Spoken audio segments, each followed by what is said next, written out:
안녕하세요. 성경 개관 시편 5번째 시간입니다. 지난 시간에는 우리가 시편의 유형에 대해서 함께 나눴습니다.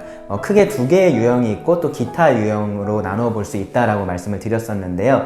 중요한 두 개의 유형은 탄원시하고 찬양시였습니다. 탄원시는 기본적으로 기도시라고 할 수 있는데요. 이 어려운 상황에서 하나님의 도우심을 구하는 그러한 내용이었었죠. 오늘 우리가 함께 배울 것은 찬양시입니다. 먼저 시편의 유형으로서의 찬양시를 살펴보기에 앞서서 이 찬양이라는 말에 대해서 좀 생각을 해보겠습니다. 아마 찬양이라고 하면 이제 노래라는 것이 가장 먼저 떠오르실 겁니다. 일반적으로는 아마 교회에서 부르는 노래, 이제 그게 찬양이다라고 생각을 많이 할 텐데요. 그것이 우리가 경험하는 이 찬양의 가장 두드러지는 요소이기 때문에 그런 것 같습니다. 노래는 이 찬양을 담는 형식이다라고 그렇게 말을 할 수 있고요. 사실 본질은 아닙니다. 일반적으로 무언가를 이렇게 찬양한다라는 것은 그 무언가의 아름다움이 됐든 훌륭함, 뛰어남, 탁월함, 위대함, 뭐라고 표현을 하든지, 그러니까 그 대상의 좋은 점을 인정하고 드러내는 것이다 라고 말할 수 있습니다. 그게 찬양인데요. 그리고 그것이 이 찬양의 본질이라고 말할 수 있습니다. 그러면은 하나님을 찬양한다라는 것은요, 하나님의 그러한 위대하심을 인정하고 드러내는 거다라고 말을 할 수 있겠죠. 시편에는 특별히 하나님을 찬양하라라는 그런 명령이 정말로 많이 있습니다. 그 대상은요, 하나님을 믿는 사람들, 그러니까 하나님의 백성들이죠. 그 하나님의 백성들뿐만 아니라 거기서 더 나아가서 이제 모든 사람들이 포함이 되고, 또 천사들, 또 동물들, 심지어는 무생물들까지 하나님을 찬양하라라는 명령의 대상이 됩니다. 그러니까 하나님이 아닌 모든 것은 하나님을 찬양하라라고 그렇게 명령을 하고 있다라는 거죠. 하나님만을 섬기고 예배하고 찬양하는 것은 인간뿐만 아니라 모든 피조물들에게 요구되는 거다라고 그렇게 말할 수 있습니다. 근데요, 아마 지금 이 강의를 들으시는 대부분의 분들은 이런 명령에 대해서 왜? 라고 이렇게 의문을 가지시는 분들이 아마 그렇게 많지는 않을 거예요. 근데 생각을 좀 해보면 이러한 명령에는 조금은 이해하기 어려운 측면이 있습니다. 우리 입장에서 이해하기 조금 어려운 측면이 있어요. 만약에 우리 중에 누군가가 나를 찬양하라 이제 그렇게 말하면 여러분들 어떻게 생각하실 것 같으세요? 그 사람이 아무리 훌륭한 일을 했고 그렇다고 해도 약간 거부감이 들겠죠. 이제 그렇게 하는 순간 그 사람이 그동안 쌓아왔던 이런 것들이 다 무너져 내린다고 그렇게 생각을 할 겁니다. 그런데 이제 가만히 보면 하나님께서 그렇게 하시는 거잖아요. 그렇죠? 우리가 이것을 그럼 어떻게 이해를 해야 될까? 이제 그 부분에 대한 질문입니다. 여러분들 잘 아시는 C.S. 루이스라는 사람이 있죠. 그 C.S. 루이스도 이것에 대해서 의문을 제기를 했고, 이제 몇 가지 측면에서 그것에 대한 답을 하는데, 이제 그것이 많이 도움이 돼서 오늘 좀 소개를 드리려고 합니다.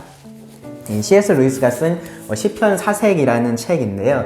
이 책에서 이제 저도 많이 도움이 됐었던 그런 부분을 오늘 좀 읽어드리면서 그렇게 소개를 해드리겠습니다. 첫 번째로 이 책에 보시면은 이제 찬양에 대한 한마디라는 그러한 장이 있는데요. 거기서 루이스가 방금 말씀드렸던 그러한 질문에 대해서 대답을 합니다. 왜 하나님께서 그런 것들을 요구하시고 우리가 그것을 어떻게 받아들여야 하는지 그것에 대해서 이야기를 하는데, 첫 번째로 루이스는요, 하나님이 찬양 받을 만한 자격이 있은 분이시다라는 사실에 주목을 합니다. 제가 좀 읽어드리겠습니다. 우리가 어떤 그림을 보면서 감탄할 만한 작품이라고 할 때 그 말은 무슨 의미입니까? 그런 감탄이 그 작품에 대한 올바르고 적합하며 알맞은 반응이라는 것, 그런 감탄은 낭비가 아니라는 것, 감탄하지 못하는 사람은 어리석고 무감각한 사람이요 무언가 큰 것을 놓친 사람이라는 의미입니다. 즉 감탄한다, 다른 말로 칭송한다, 찬양이라고도 우리가 바꿀 수 있겠죠. 감탄한다는 말은 깨어있고 현실을 제대로 파악한다는 말이며, 하나님은 바로 그런 칭송을 받으실 대상입니다. 반대로 그분을 칭송하지 못하는 것은 가장 위대한 경험을 놓쳐버리는 것이요 결국 모든 것을 놓쳐버리는 것이 됩니다. 그러니까 이 하나님의 존재에 대한 가장 합당하고 올바른 반응이 찬양이라는 얘기인 거죠. 루이스가 여기서는 이제 그림을 예로 들어서 얘기를 했는데, 근데 그림은 생각해보면 사람마다 그 평가라는 게 좀 달라질 수 있어요. 그렇죠? 최근에 어떤 벽에 이렇게 그려진 그림에다가 젊은 커플이 거의 다 낙서를 했었던 그러한 일이 있는데, 이 바닥에 붓하고 페인트가 있으니까 이게 뭐 관객 참여형 그런 작품인가 보다라고 생각을 하고 그렇게 했다라고 해요. 그리고 이제 그래서 그 작품이 훼손이 됐고, 이제 그거를 복원하는데 이제 1,000만 원 정도가 소요된다, 이제 그런 뉴스를 본 적이 있는데요. 저의 아주 지극히 개인적인 의견입니다. 그걸 말씀드리면, 저는 이 젊은 커플들이 정말로 작품의 가치를 훼손했는지 잘 모르겠어요. 그러니까 물론 이 원래 작품하고 달라진 것은 맞는데, 그렇다고 해서 크게 나빠진 것 같아 보이지 않거든요. 뭐 모나리자 얼굴에 뭐 마스크를 이렇게 씌워놓고 만약에 그랬다면 정말로 크게 훼손됐다라고 생각을 했겠는데, 이 경우는 원래 작품도 이제 제가 볼 때는 그냥 좀 낙서처럼 그렇게 보였어요. 근데 이건 이제 정말로 지극히 제 개인적인 의견인 거고요. 그 그림을 그린 사람, 또 그것을 이제 전시한 사람, 그 사람들은 이 그림에 대해서 이 젊은 커플들이 합당하고 올바르게 반응하지 않았다라고 그렇게 생각을 할 겁니다. 그렇죠? 그들에게 있어서는 그 벽화, 이제 그래피티라고 하는데, 그 벽화가 이제 감탄할 만한 작품이었던 겁니다. 그게 오늘날은 이제 돈으로 이렇게 어떤 것이 얼마나 감탄할 만한 이제 가치가 있는지를 표현을 하잖아요. 그 작품의 가격이 한 5억 정도가 된다라고 해요. 어떤 작품에 누군가는 감탄하지만 별 감흥이 없는 사람들도 있을 수 있는 겁니다. 그래서 저 같은 사람들이 있을 수 있는 거죠. 그런 차이는 우리가 인정을 아마 할 수 있을 겁니다. 그런데 일반적으로 이제 대부분의 사람들이 인정하는 감탄할 만한 것들이 있죠. 인간이 만든 것들 중에서도 그런 것들이 있고, 이제 하나님께서 만드신 아름답고 경이로운 것들, 이 경이로운 만물들이 사실 그렇습니다. 그런 것들을 볼 때 감탄하지 않는 것은 그 사람이 뭔가를 정말 크게 놓치고 있다라고 밖에 말을 할 수가 없는 거죠. 온 우주에서 유일한 존재이신 하나님은 그럼 어떨까요? 이 하나님의 위대하심은 정말로 절대적인 거잖아요. 누군가는 인정할 만하지만 누군가에게는 아니고 그런 것이 아닙니다. 우리가 추구하는 아름다움의 최상, 가장 높은 곳에 계신 분이 바로 하나님이십니다. 하나님의 위대하심에 대한 합당하고 올바른 반응은 그래서 찬양이라고 말할 수 있습니다. 다음으로 또 이 책에서 루이스는요, 이 하나님은 모든 것의 창조주로서 그렇게 입법자이시기 때문에 우리에게 찬양을 명령할 수 있는 분이시다라는 것도 지적을 해요. 아마 이것이 찬양을 명령하는 이 하나님에 대한 더욱더 근본적인 답은 될 거예요. 그렇죠? 하나님은 무엇이든지 명령하실 수가 있는 분이시잖아요. 그럴 권리가 있으시잖아요. 굳이 하나님께서 우리가 납득할 만한 그런 설명을 하셔야 되는 것이 아닌 겁니다. 그리고 세 번째로 이 책에서 루이스는 이 찬양의 본질적인 속성에 대해서 말을 합니다. 우리는 찬양을 어떠한 찬사나 경의를 표현하는 일로만 생각을 하는 그런 경향이 있는데, 본질적으로 찬양이라는 것은 기쁨이 자연스럽게 넘쳐나는 일이기도 하다라는 거예요. 그러니까 이제 그렇지 않은 것을 억지로 이렇게 표현하려고 하는 것이 아니라 이 속에 가득한 것이 자연스럽게 흘러나온다라는 얘기인 거죠. 여기 책의 내용을 또 한번 읽어드리면은, 세상은 온통 찬양하는 소리로 가득합니다. 사랑하는 여인을 찬양하는 소리, 좋아하는 시인을 찬양하는 소리, 여행지의 풍경을 찬양하는 소리, 좋아하는 게임을 찬양하는 소리부터 날씨, 포도주, 음식, 배우, 자동차, 말, 대학, 나라, 위인, 아이, 꽃, 산, 진귀한 우표, 희귀한 딱정벌레, 심지어 정치인들이나 학자들에 이르기까지 말입니다. 이게 책이 뭐 요즘 나온 책은 아니잖아요. 그래서 여기서 이제 예로 든 것이 이제 조금은 거리감이 여러분 느껴지실 수도 있는데 무슨 말인지 충분히 이해하실 수 있을 겁니다. 우리가 그 가치를 인정하는 것에 대해서는 자연스럽게 이러한 찬양이라는 것이 나온다라는 겁니다. 이것을 뭐 찬양이라고 표현을 했지만 뭐 칭찬이라고 말을 할 수도 있을 거고요. 뭐 가치를 인정하는 것, 뭐 그런 것이 될 수도 있을 겁니다. 어쨌든요, 그러한 것들이 자연스럽게 나오기 때문에 심지어 그것을 막으려고 해도 그렇게 나오는 거죠. 찬양에는 이러한 자연스러움, 자발성이 포함되어 있다라는 겁니다. 그래서 이제 하나님을 찬양한다라고 할 때도 우리가 이 부분을 꼭 생각을 해야 돼요. 이게 굉장히 중요한 부분입니다. 하나님이 어떠한 분이신지 정말로 아는 사람이라면 정말로 자연스럽게 하나님을 찬양할 수밖에 없습니다. 그리고 또 하나 여기에 이제 루이스가 덧붙인 것은, 사람들은 자신이 그렇게 높이 평가하는 대상을 찬양할 때 자기 혼자만 속으로 그렇게 하지 않는다라는 겁니다. 그렇게 하지 않고 자연스럽게 이 타인에게도 그 찬양에 동참할 것을 권한다라는 거죠. 오늘날 이 SNS가 굉장히 성행을 하고 있잖아요. 근데 저는 그 아주 큰 이유 중에 하나가 바로 이거라고 생각을 하는데, 그러니까 맛있는 음식 같은 게 있으면 혼자 맛있게 먹으면 그만이잖아요. 근데 그렇게 하지 않고 굳이 그거를 이렇게 사진을 찍어가지고 페이스북이나 인스타 같은 데 올려요. 그쵸? 최대한 맛있어 보이게 그렇게 올립니다. 그냥 뭐 예쁜 사진을 저장해 두고 싶어서 그러는 것도 아니에요. 그쵸? 그렇게 해가지고 이 음식이 맛있다라는 것을 내가 그 음식의 가치를 인정을 하는 거고요. 또 더 나아가서는 다른 사람들이 함께 그렇게 인정해 주기를 기대를 하는 겁니다. 그러니까 그렇게 올려놨는데 아무런 댓글이 없으면 상심을 하게 되는 거죠. 대신에 막 거기에 뭐 정말 맛있어 보인다, 나도 먹고 싶어, 막 딱 기다려, 나도 지금 갈 거야, 막 그런 식의 이렇게 막 댓글들이, 이 동참하는 말들이 거기에 막 붙으면 흐뭇해 하는 겁니다. 그러니까 이렇게 찬양이라는 것은 자연스럽게 전염이 된다라고 말을 할 수 있어요. 그래서 이 하나님을 찬양하는 것에 대해서 이 루이스가 내린 결론도 이렇습니다. 뭐라고 얘기를 했냐면요. 하나님을 찬양하는 것에 대해 제가 가졌던 문제는 이렇듯 다른 모든 가치 있는 것들에 대해서는 기쁘게 하고 있는 것들, 혹은 실로 하지 않을 수 없는 그러한 일을 어리석게도 하나님이라는 최상의 가치 있는 존재에 대해서는 거부했던 데 있었습니다. 그러니까 이 찬양이라는 것이 어떤 면에서 보면은 참 별게 아니에요. 그렇죠? 하나님께서 우리에게 주신 아주 자연스러운 그런 본성 중에 하나인 겁니다. 우리는 많은 것들을 그렇게 찬양을 합니다. 죄악된 본성으로 인해서 잘못된 대상을 잘못된 방법으로 그렇게 할 때도 있지만, 우리는 하나님 안에서 하나님께서 주신 것들을 기뻐합니다. 그리고 그것을 찬양합니다. 아주 자연스럽게요. 궁극적으로 그 찬양은요, 이 최상의 가치를 지니신 가장 아름답고 위대하신 그 하나님을 향해야 한다라는 겁니다. 그런데요, 여기서 이제 또 이 C.S. 루이스가 한 걸음 더 나아가는데요. 이 찬양은 단순히 우리의 즐거움을 그렇게 표현만 해주는 게 아니라 그 즐거움을 완성시켜 준다라고 말을 해요. 그러니까 우리 안에 있는 즐거움이 단순히 찬양으로 표현되기만 하는 게 아니라 찬양 자체가 그 즐거움을 완성한다라는 겁니다. 내가 정말로 좋아하고 가치가 있다라고 생각하는 것을 여러분 절대로 말해서는 안 되는 그러한 상황을 한번 가정해 보시면 이 말이 무슨 말인지 이해가 되실 거예요. 그러니까 정말 혼잣말도 하면 안 되고 다른 사람한테도 절대 말할 수 없는 겁니다. 정말로 재미난 영상이나 드라마 같은 것을 막 보여주고 그거를 누구에게도 공유하지 못하게 하는 거죠. 그렇게 하면 어떻게 됩니까? 그 즐거움이라는 것이 딱 거기서 그쳐버리는 겁니다. 맛있는 음식을 먹었는데 말할 사람이 없을 때도 마찬가지인 거죠. 뭐 설교 시간에 설교를 듣다가 이 설교자가 재밌는 농담을 해서 혼자서 이렇게 탁 웃으려고 했는데 나를 제외한 주변의 사람들은 그거를 아무도 이해를 하지 못해서 적막할 때, 그럴 때와 비슷한 상황인 겁니다.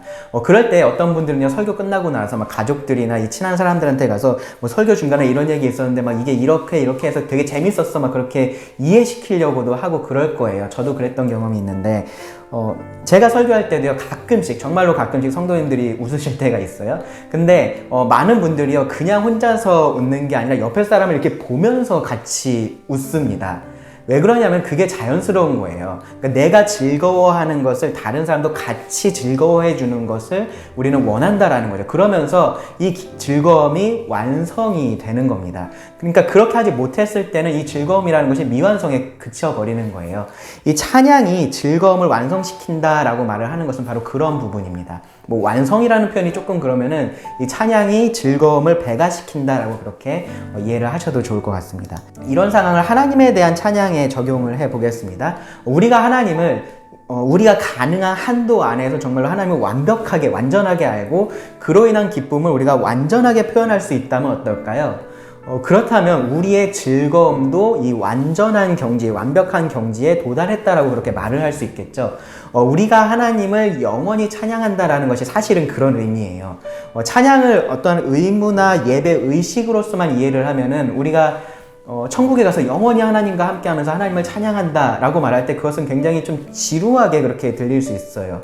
그런데 이 완전하신 하나님, 찬양받으시기에 합당하신 그 하나님을 우리가 바로 알면은 찬양이라는 것은 정말로 우리가 누릴 수 있는 가장 큰 행복이 되고요, 가장 큰 기쁨이 되는 겁니다. 그렇게 할 수 있는 천국이라는 장소로서의 천국은 정말로 참된 기쁨과 만족이 가득한 곳이 되는 거죠. C.S. 루이스의 말을 다시 한번 인용을 해 볼게요. 여기서 뭐라고 말을 했냐면은 천국 교리의 진짜 의미를 알기 위해서는 우리 자신이 하나님과 완벽한 사랑을 나누고 있는 상태를 가정해야 합니다. 그 즐거움이 전달되지 못하고 우리 안에 답답하게 감금되어 있는 것이 아니라 완벽하게 표현되어 우리 안에서 끊임없이 물처럼 흘러나오고 그러한 지극한 기쁨에 우리가 흠뻑 취해 녹아 들어가 있는 상태 말입니다. 이때 우리의 기쁨은 거울이 받는 빛이 거울이 주는 빛과 분리될 수 없듯이 자신이 낳은 것이자 자신의 표현인 찬양과 분리될 수 없습니다. 그러면서 또 이렇게도 말을 합니다. 하나님은 우리에게 자신을 영화롭게 할 것을 명령하심으로써 자신을 즐거워하는 삶을 살도록 우리를 초대하고 계신 것입니다. 이 땅에서도 이 원리는 사실 동일하게 적용이 됩니다. 우리가 하나님을 알면 알수록 더 사랑할 수 있고요. 당연히 더 찬양할 수 있습니다. 이것이 또한 우리의 이 즐거움을 더 크게 할 겁니다. 정리하면요. 이 찬양에 대한 우리의 기본 생각이 좀 이래야 됩니다. 하나님은 찬양받아 마땅하신 분으로서 우리에게 찬양을 명하신 겁니다. 즉 우리는요. 하나님을 알아가면서 자연스럽게 그 안에서 솟아오르는 그 기쁨을 표현해서 더욱 크게 기뻐하고 동시에 하나님을 영화롭게 하라고 하신 겁니다. 그것이 성경에서 말하고 있는 찬양입니다. 이 찬양하고 관련된 단어들을 좀 우리가 살펴보면요. 이 찬양에 대해서 조금 더 알 수 있는 부분들이 있습니다. 가장 잘 아시는 단어는 뭐냐면 이 할렐루야의 원형인 할랄이에요. 할랄. 이 할랄은 찬양을 표현하는 가장 일반적인 단어로 성경에 사용이 됐는데요. 환희로 소리치다, 노래하다, 칭송하다 그런 의미가 있습니다. 압도적으로 하나님께 많이 사용이 돼서 주로 찬양하다라고 그렇게 번역이 됐고요. 사람한테 사용될 때는 칭찬하다로 번역이 됐어요. 앞서서 언급했었던 감탄하는 것의 의미인 거죠. 사람들이 이 아브라함의 아내인 사라의 모습을 보고 칭찬했다라고 말하고요. 다윗의 아들 압살롬도 그 외모로 크게 칭찬을 받았다라고 말을 합니다. 그러니까 외모가 감탄을 자아낼 정도였다라는 의미인 거죠.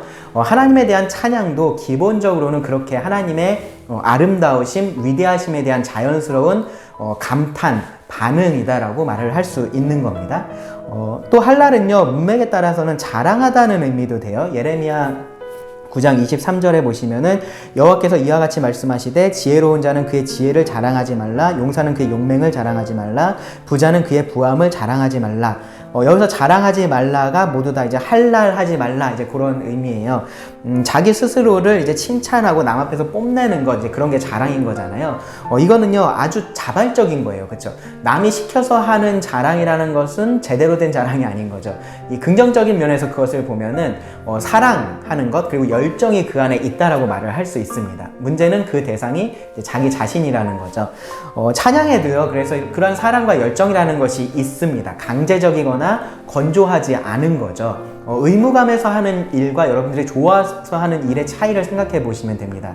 하나님은 이 찬양을 명령하셨지만 어쩔 수 없이 의무감에서만 드려지는 노래 같은 것은 사실은 찬양이 아니다라는 겁니다.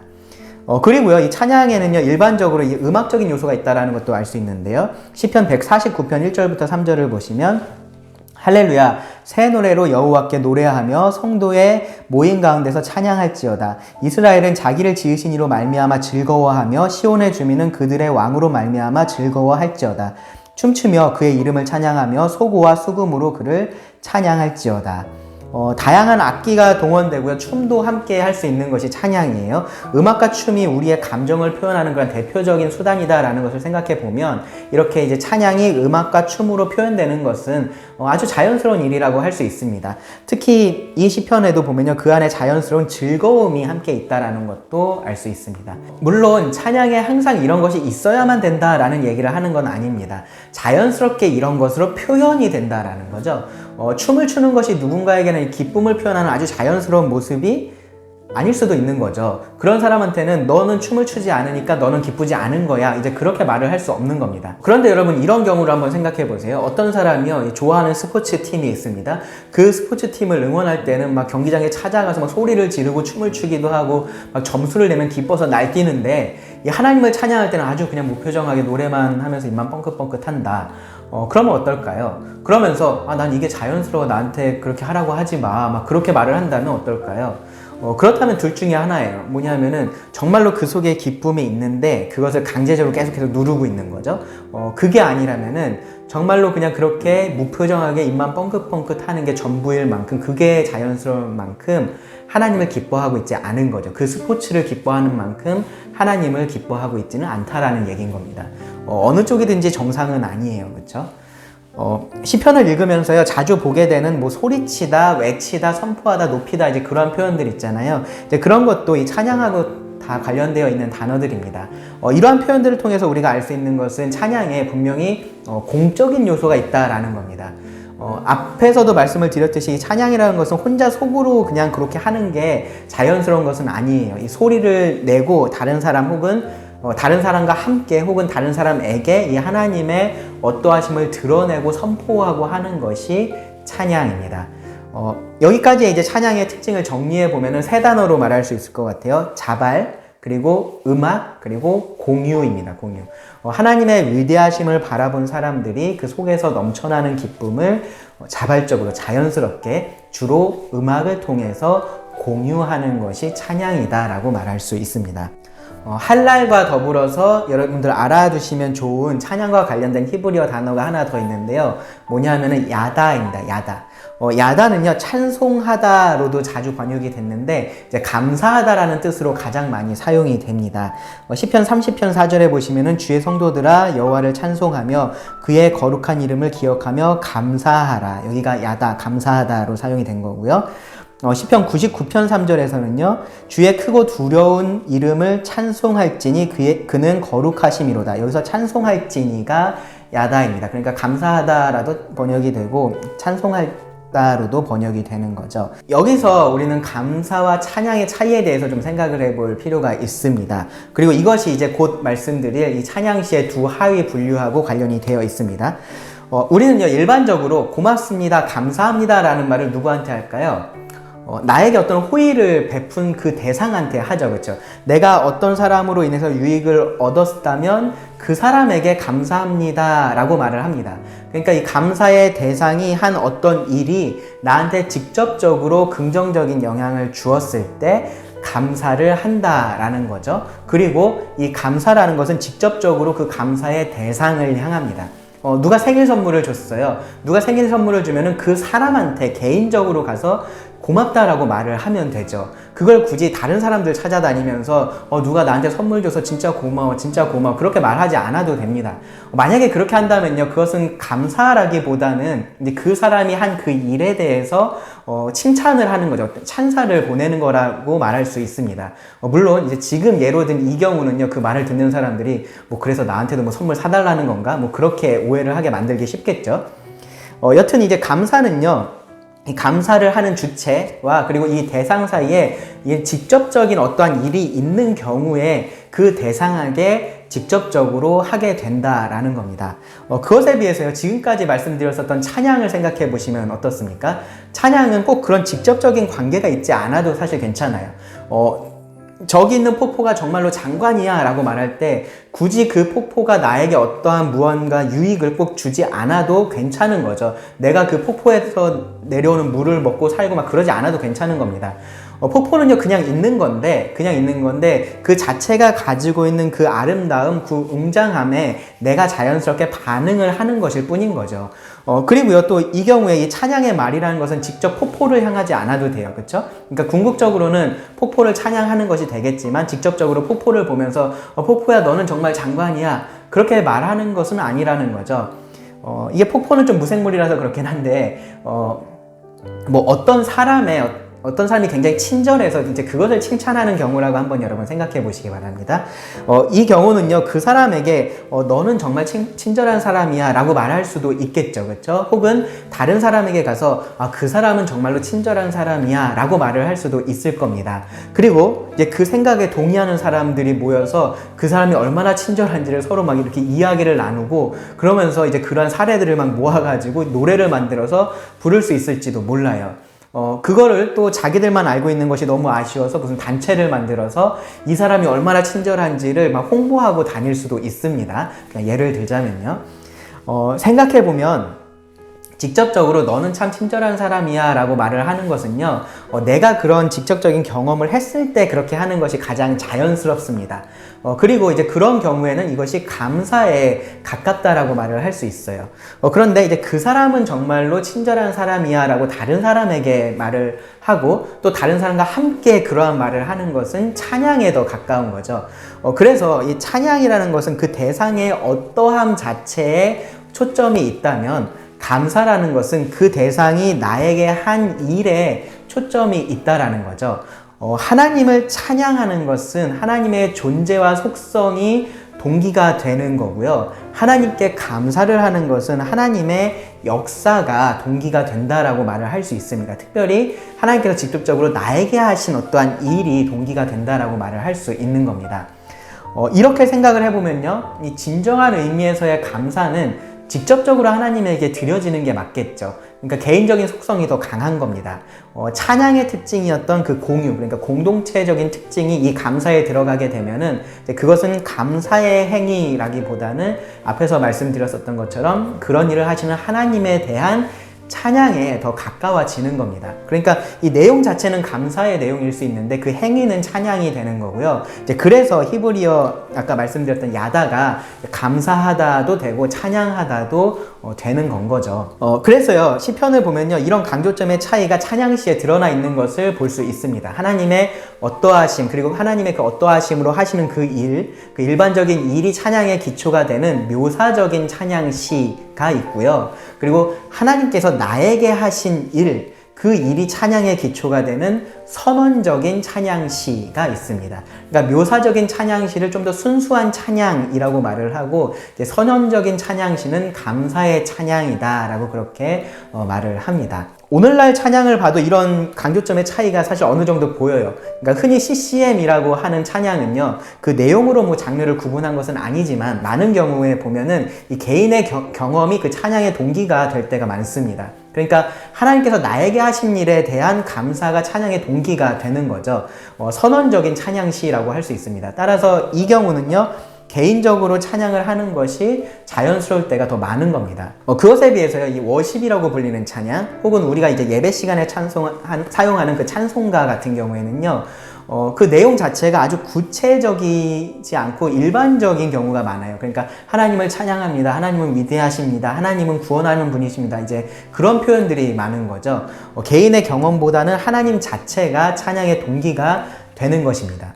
묘사적인 찬양시라고 할 수 있고요. 따라서 이 경우는요, 함께 찬양하는 것이 자연스럽습니다. 물론 이 CCM과 워십을 이런 내용으로 뭐 이렇게 딱 구분할 수는 없어요. CCM에도 방금 전에 말씀드렸던 그런 묘사적인 찬양시가 있고, 워십도 오늘날엔 특별히 더 그렇게 선언적인 찬양시도 많이 있습니다. 근데 이제 전반적인 경향성을 통해서 이 찬양의 강조점이 다른 두 유형이 있다라는 것을 제가 말씀을 드린 겁니다. 자, 그럼 드디어 이 시편 안에 있는 찬양시 유형에 대해서 말씀드릴 준비가 된 것 같습니다. 사실 지금까지 이제 충분히 말씀을 다 드렸어요. 그래서 이 부분에 대해서는 좀 간단하게 정리를 하고 마치겠습니다. 먼저 이제 묘사적인 찬양인데요. 묘사적인 찬양은 말씀드린 것처럼 하나님 자체가 찬양의 동기나 뭐 기초나 이유, 원인이 되는 겁니다. 이제 그것은 하나님의 속성일 수도 있고요. 하나님께서 그 속성에 기초해서 하시는 일들일 수도 있습니다. 이런 찬양시들을 보면요, 크게 세 부분으로 그렇게 나누어질 때가 많아요. 시작과 끝에는 찬양하라 라는 명령 혹은 초청이 있고요. 그리고 중간에는 그 찬양의 이유가 제시가 됩니다. 찬양의 이유는 일반적으로 하나님의 위대하심, 그리고 하나님의 찾아오심, 하나님의 은혜로 그렇게 드러납니다. 네, 시편 117편은 아주 짧은 시편인데요. 거기에 이런 요소가 잘 드러나 있습니다. 너희 모든 나라들아 여호와를 찬양하며 너희 모든 백성들아 그를 찬송할지어다. 우리에게 향하신 여호와의 인자하심이 크시고 여호와의 진실하심이 영원함이로다. 할렐루야. 하나님이 왜 인자하시고 왜 진실하다라고 말하는지 뭐 그런 이유에 대한 설명은 여기에 전혀 없죠. 그러니까 일반적인 하나님의 속성을 이렇게 언급을 하면서 하나님께서 찬양 받으시기에 마땅하고 따라서 모든 나라, 모든 백성이 하나님을 찬양해야 한다라고 말을 하는 겁니다. 아마 이런 찬양을 하기 전에 뭐 하나님의 인자하심과 진실하심에 대해서 약간의 설명을 한다면 좀 더 이렇게 한 마음으로 찬양하는 데 도움이 될 겁니다. 시편 113편을 보시면요, 할렐루야로 시작해서 할렐루야로 끝이 납니다. 1절부터 4절은 하나님을 찬양할 것에 대해서 아주 반복적으로 말을 해요. 누가 찬양을 해야 되고, 언제 찬양을 해야 되고, 어디서 찬양을 해야 되고, 왜 찬양을 해야 되고, 이제 그런 것들이 차례 이렇게 이 찬양하라라는 명령에 덧붙여져 갑니다. 그러면서 이제 5절부터 9절에서는요, 찬양의 이유를 구체적으로 말을 해요. 특히 이 말씀은 이제 사무엘의 어머니인 한나의 기도를 생각나게 하는 그런 내용입니다. 하나님은 이제 지극히 높으시지만 이 작은 여인의 기도를 들으시고 풍족하게 채우시는 그러한 분이시다라는 것을 기억을 하면서 이 시편을 기록했다라고 볼 수 있습니다. 그러니까 한나의 경험이라는 것은 개인의 경험인 거죠. 개인의 경험이지만 여기서 시편 기자는 그 경험을 통해서 스스로를 이렇게 낮추시고 찾아오시는 그러한 하나님을 드러내서 이 찬양의 이유로 삼은 거고요. 그래서 이제 모두가 그 하나님을 함께 찬양하자라고 그렇게 초대를 하는 겁니다. 묘사적인 찬양은요, 그래서 하나님의 일반적인 성품들을 이렇게 드러내는데, 이런 식으로 이제 모두가 알 수 있는 그러한 하나님의 행사들, 하나님께서 하시는 일들을 언급하는 경우들도 많습니다. 시편 8편이나 19편 같은 경우는 창조를 말을 하고 있고요. 또 애굽에서 하나님께서 이 이스라엘을 구원해내신 그 구원의 일도 아주 자주 언급이 됩니다. 하나님의 창조 같은 경우는 우리하고 분명한 접점이 있는 부분이고요. 또 애굽에서의 구원은 우리가 그렇게 애굽에서 나온 건 아니지만 그보다 더 큰 구원인 영적인 구원하고 연결이 되죠. 이제 그렇게 우리가 이 시편에 나오는 묘사적인 찬양을 함께 같은 마음으로 드릴 수가 있는 겁니다. 다음으로 선언적 찬양시라는 것이 있습니다. 선언적 찬양시. 간증적인 찬양시다라고 여러분 기억하시면은 아마 더 쉬울 것 같습니다. 그러니까 하나님 자체를 묘사하는 게 아니라 하나님께서 나에게 하신 일을 말하는 것이니까 그래요. 그러니까 하나님께서 나에게 어떤 일을 하셨는지 우리가 간증한다라고 얘기하잖아요. 이제 그런 면에서 선언적인 찬양시다라고 말할 수 있습니다. 선언적인 찬양시도 묘사적 찬양시와 구성은 비슷합니다. 앞뒤로 먼저 이 찬양을 하라라는 그런 내용이 있습니다. 묘사적인 찬양시보다는 시작에서 이렇게 찬양하라라는 명령이 그렇게 강조되진 않아요. 그렇게 강하지는 않을 때가 많습니다. 그러니까 오히려 나는 찬양한다, 이제 그러한 결심이나 서원적인 그런 표현이 오히려 더 드러나고요. 이 찬양 자체보다는 아마 그 이후에, 찬양하는 이후에 더 이 중점이 있기 때문에 그런 것 같습니다. 그래서 이제 뒷부분으로 이렇게 가보면은, 그래서 묘사적인 찬양이나 혹은 교훈적인 내용, 이제 그런 걸로 이어질 때도 꽤 많아요. 아무리 이제 개인의 경험이 바탕에 있는 그런 찬양이라고 해도 이것이 찬양이기 때문에 궁극적으로는 하나님의 어떠하심에 대해서 그렇게 말을 하게 되는 거죠. 또 이 찬양에 대한 서원이 이제 그런 면에서 같이 언급이 되기도 합니다. 중요한 것은 이 중간에 이 찬양의 이유에 대해서 말을 하는 부분인데, 묘사적인 찬양하고는 다르게 이 탄원시처럼 이 어려움에 대한 그러한 언급들이 있고요. 그리고 그것에 대한 기도의 내용이 있습니다. 그리고 기도에 대한 응답도 말을 합니다. 시편 30편을 보시면 이런 요소들을 좀 확인해 볼 수 있는데, 30편 1절을 보시면 여호와여 내가 주를 높일 것은 주께서 나를 끌어내사 내 원수로 하여금 나로 말미암아 기뻐하지 못하게 하심이니이다. 여기 보면 처음에 시작은 내가 주를 높입니다 예요. 그러니까 내가 주를 높입니다 라고 시작이 되는 거고, 바로 이어서 그 이유가 나오는 거죠. 2절에도 이제 그 이유가 여호와 내 하나님이여 내가 주께 부르짖음에 나를 고치셨나이다 라고 제시가 됩니다. 그러니까 이 말씀을 보면 확실히 이제 하나님께서 개인적인 기도에 응답해 주신 것이 이 찬양의 직접적인 원인이었다라는 것을 알 수 있겠죠. 8절부터 11절을 보면은 그 내용이 더 구체적으로 기록이 되어 있습니다. 여호와여 내가 주께 부르짖고 여호와께 간구하기를 내가 무덤에 내려갈 때에 나의 피가 무슨 유익이 있으리요 진토가 어떻게 주를 찬송하며 주의 진리를 선포하리이까. 여호와여 들으시고 내게 은혜를 베푸소서. 여호와여 나를 돕는 자가 되소서 하였나이다. 기도의 내용인 거죠. 그러니까 11절에서 주께서 나의 슬픔이 변하여 내게 춤이 되게 하시며 나의 베옷을 벗기고 기쁨으로 띄우셨나이다. 고난이 있었지만 그때에 하나님의 은혜를 구했고 하나님께서 응답하셨다라는 그런 내용인 거죠.